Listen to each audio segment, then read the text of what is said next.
Hello everyone, আসসালামু আলাইকুম। চলে এসেছি রান্নাঘরে এসে আমি আজকে কি রান্না করবো সেটা আপনাদের সাথে শেয়ার তো না করলে আমার হবেই না। এদিকে অলরেডি তরকারি দিয়ে পানি ফুটিতেছে। এখন যাই হোক, কোনো ব্যাপার না। এই হলো তরকারি। রান্না হবে কি দিয়ে জানেন? ডিম দিয়ে। তো চলেন রান্না বান্না শুরু করে দিই। আসি আসিবে আসিবে সে যে আসিবে একদিন। এই যে কড়াইয়ের ভিতরে পেঁয়াজ দিলাম, রসুন দিলাম, আর দিলাম হলো পেঁয়াজ রসুন গুলোকে এখন নাড়াচাড়া করতেছি। এটাতে আমি মশলা বাটাবাটি করব। এখন মশলা বাটাবাটি করে মানে পেঁয়াজটা আর একটু হালকা ভাজা দিয়ে নিই। শোন, তোরা যদি আমি ছাদে যাইতে দেখি তো তোর একদিন কি আর আমার 100 দিন, কথাটা মাথায় রাখবি।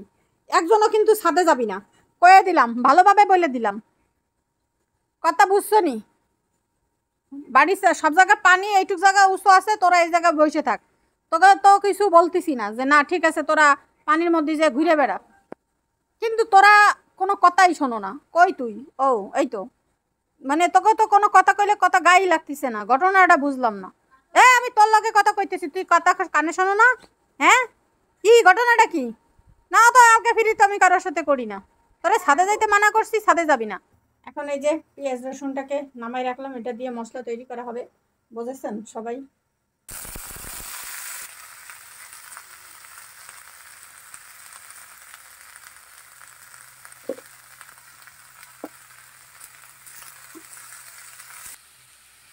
এখন হলো যে এই যে তরকারিটাকে লবণ মরিচ হলুদ একসঙ্গে দিয়ে সুন্দর করে এটাকে কষাইতে হবে। ঠিক আছে, কষানো পর্যন্ত আমরা আর একটু অপেক্ষা করি।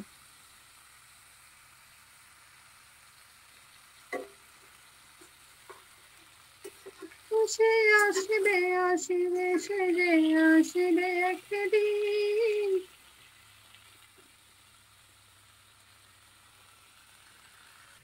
সাথে এই যে মুরগির মাংস রান্না করা আছে পেঁপে দিয়ে, শাক কেটে রেখেছি, সেটা রান্না হবে। এই যে এই এই চিংড়ি মাছ দিয়ে। এই চিংড়ি মাছগুলোকে কেটে ছোট ছোট করে, মানে এই চিংড়ি মাছ হচ্ছে বড়, তা বড় একটা চিংড়ি দিলে তো হয় না, এই জন্য ছোট ছোট টুকরো টুকরো করে রেখেছি। সব তরকারির সাথে দিয়ে এটা রান্না করি। বুদ্ধিটা কেমন হয়েছে বলেন?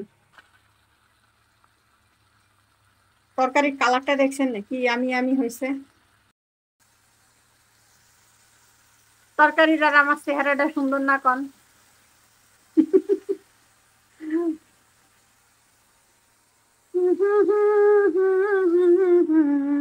আমরা এটার ভিতরে অল্প একটু পানি দিয়ে দেবো।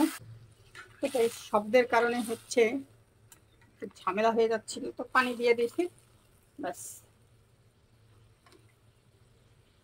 এখন আমার এটা পানিটা বেশ কমে এসেছে। এখন আমি একটু যে গুঁড়া এই যে আছে জিরার গুঁড়া দিয়ে তারপরে একটু মশলা বাইটে এটা দিয়ে দিলাম। এবার দেবো হইলো এর মধ্যে একটা ডিম ভেঙে।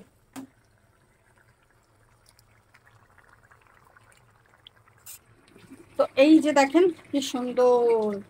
এখন এটাকে ভেঙে দাও, চুড়ে দাও, ভাঙে দাও, হৃদয় ভেঙে খণ্ড বিখণ্ড হয়ে গেছে এই ডিমের মতো।